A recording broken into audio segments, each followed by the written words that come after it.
साल जब नवरात्रि शुरू होती है तो लाखों लोग अपने घरों और मंदिरों में मिट्टी के पात्र में जौ के बीज बोते हैं, जिन्हें जवारे या घट ज्वार कहा जाता है।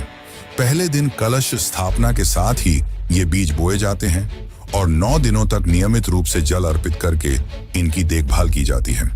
लेकिन क्या आपने कभी सोचा है कि यह परंपरा क्यों है? क्या यह सिर्फ धार्मिक आस्था है या इसके पीछे कोई पुरातन कारण भी छुपा है?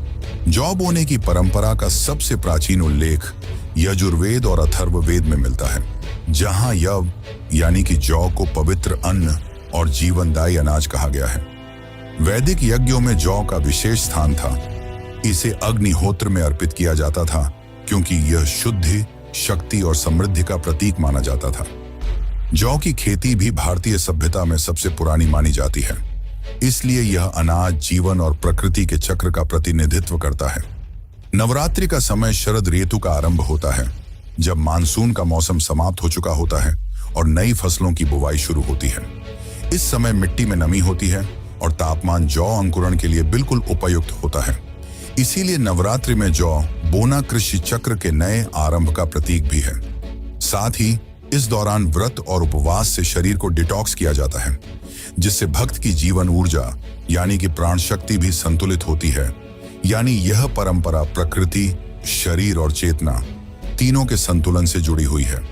9 दिनों तक जैसे जैसे जौ के कोमल हरे अंकुर बढ़ते हैं, वैसे वैसे माना जाता है कि भक्त की तपस्या और देवी की कृपा भी बढ़ रही है। अंतिम दिन दशहरे पर जब इन जवारे को देवी को अर्पित किया जाता है, तो इनके विकास को देखकर साल भर की फल संपन्नता और समृद्धि का शगुन निकाला जाता है। अगर जवारे घने और लंबे उगे हों, तो इसे आने वाले समय में सुख, समृद्धि और अच्छे परिणाम का संकेत माना जाता है।